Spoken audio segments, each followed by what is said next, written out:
एक समय की बात है, किसी एक राज्य में हरिशंकर नाम का राजा राज करता था। उस राजा के 3 बेटे थे। उसकी ख्वाहिश थी कि वह उसका सबसे काबिल बेटा उसकी राजगद्दी संभाले, लेकिन वह इस बात लेकर संशय में था कि तीनों में से किसे वह अपना राजपाट सौंपे। एक दिन राजा को एक तरकीब सूझी। उसने उसी समय अपने तीनों बेटों को बुलाया और कहा, बेटे, आज मैं तुम सब से एक सवाल पूछता हूँ। अगर तुम लोगों के सामने एक गुनहगार खड़ा हो तो तुम उसके साथ क्या करोगे?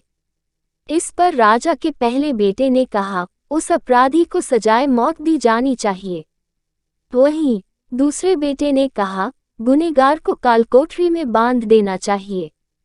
जबकि तीसरे बेटे ने कहा, पिताजी, हमें उसे सजा देने से पहले इस बात की जांच करनी चाहिए कि उसने सही में अपराध किया है या नहीं। इस पर राजा के तीसरे बेटे ने सभी को एक कहानी सुनाई। एक राजा था जिसके पास एक बुद्धिमान तोता था।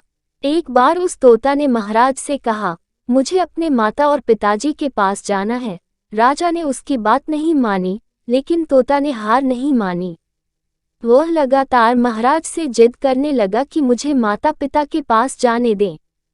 अंत में राजा ने तोता की बात मान ली और कहा, ठीक है, तुम अपने माता पिता से मिलकर आओ, लेकिन वहां ज्यादा दिन नहीं रुकना। राजा ने तोता को केवल 5 दिन की अनुमति दी और कहा, तुम 5 दिन में अपने परिवार वालों से मिलकर लौट आना। इसके बाद तोता 5 दिन के लिए अपने माता पिता के पास चला गया। छठे दिन जब वह राजा के पास लौट रहा था तो उसने सोचा कि क्यों न वह महाराज के लिए कुछ उपहार ले लिया जाए। फिर वह पर्वत की ओर निकल पड़ा। दरअसल वह महाराज के लिए अमृत फल लेना चाहता था। वहां पहुंचते पहुंचते रात हो गई। तोता ने पर्वत पर पहुंचकर फल तो ले लिया, लेकिन रात हो जाने के कारण वह आगे नहीं बढ़ा और वहीं रुक गया। उस रात जब तोता सो रहा था तभी एक सांप वहां आया और उसने राजा के लिए गए अमृत फल को खाने लगा। सांप ने फल को खाया, इस कारण उस फल में जहर फैल गया था। हालांकि तोते को इस बात की भनक तक नहीं थी। अगली सुबह जब वह जगा तो फल लेकर महल की ओर चल पड़ा। जब वह महल पहुंचा तो खुशी खुशी सीधे राजा के पास गया और कहा, महाराज, मैं आपके लिए यह अमृत फल लेकर आया हूँ। आप इसे खाएंगे तो सदा के लिए अमर हो जाएंगे। यह सुनकर राजा काफी प्रसन्न हुए। उन्होंने तुरंत उस अमृत फल को खाने के लिए मांगा। इस पर एक मंत्री ने कहा, जरा रुकिए महाराज, आप इस फल को बिना जांच किए कैसे खा सकते हैं? एक बार यह देख तो लीजिए कि तोता द्वारा लाया गया यह अमृत फल सही है या नहीं। राजा उस मंत्री की बात से सहमत हुआ और कहा कि तुरंत इस फल को एक कुत्ते को खिलाया जाए। राजा का आदेश पाकर सैनिक ने फल का एक टुकड़ा कुत्ते को खिलाया। फल खाते ही कुत्ते की मौत हो गई। यह देख राजा गुस्से से आग बबूला हो गया। उसने क्रोध में आकर तलवार से तोता के सिर को काट दिया, साथ ही फल को फेंकवा दिया। कुछ साल बाद ठीक उसी स्थान पर एक पौधा निकल आया। यह देख राजा को लगा कि यह उसी जहरीले फल का पौधा है। उसने सभी को आदेश दिया कि उस पेड़ का फल कोई नहीं खाएगा।